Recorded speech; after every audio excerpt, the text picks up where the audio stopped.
Fresh off the bye week, back in the friendly confines of Laval Stadium to go 100 yards with Stony Brook head coach Chuck Priore. This week we are sponsored by Bango Bowls. Last week you said the goal was to beat the bye week. Quite simply, how did the last 7 days go for the Seawolves? Pleased. I thought, we accomplished the three things we wanted to accomplish from a football program, which was number one, give a couple of guys some rest that were playing hurt. We were able to do that. Two, keep our edge. So we did a lot of good versus good throughout the week, changed some things practice-wise to keep it a little bit more stimulating.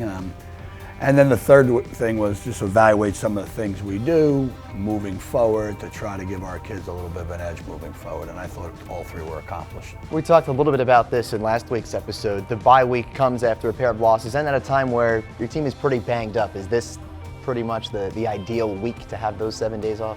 Yeah, I mean, you can never forecast it, but it ended up being that we're going to pretty much get all but one guy back that's missed playing time or significant playing time. So that just allows you to be a little bit deeper in your special teams units and allows you to have some backups, go back to being backups and starters to be starters. Team now 7 games into the season, only 5 games remaining. I'm going to ask you to try and evaluate, a little mid-season evaluation for your team. Report card not necessary, no letter grades. We'll start off on the offensive side. You got a new quarterback at the start of the season, a new starting quarterback in Tykel Fields, really 3 new running backs at tailback. What can you say so far about that unit 7 games in? Well, I think the strength has really lied within our offensive line and our receivers' performances.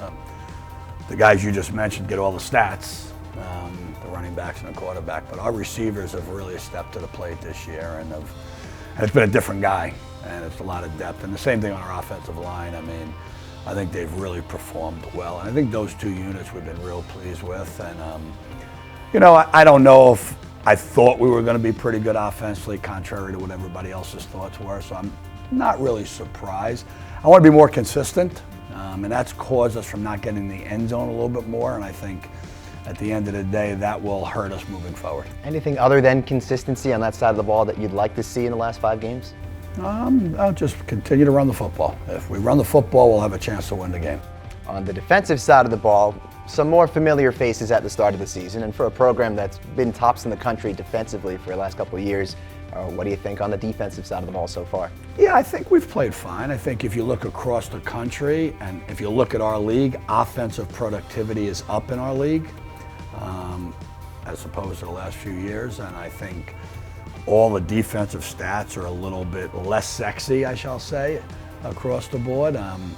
So I think we've played well. We've had some key players not being able to play, and that has hurt us a tad. And I also think, even though we have familiar faces back, we lost 3 really, really impact players that we call them cancelers. They canceled a lot of things out and made up for a lot of people. But I think the other guys have stepped into the play and have done a nice job. A popular topic on the broadcast this season has been next man up. We've had a lot of injuries, but it seems like you haven't really lost a lot of manpower. No, I said to our staff last Wednesday when we went on the field, we had 26 kids not practicing for various reasons. Some are out from the year from preseason or early part.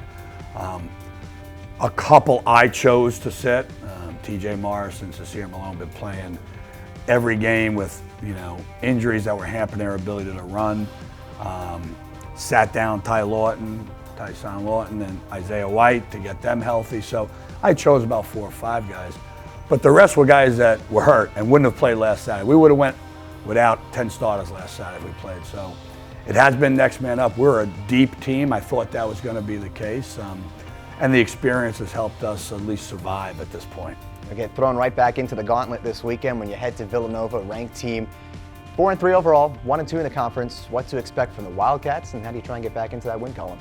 Yeah, I think we take care of ourselves, and getting back in the win column is obviously everybody's ultimate goal. I think my ultimate goal is a little different. Is if you look at the first 7 games, and you said what'd you think you were going to be, and you start signing contracts and those things, I would have liked to be 5-2. I think we have a right to be 5-2, and we could be in the other direction also. So I'm not pleased with where we are, to be honest with you. I think our kids have reacted well.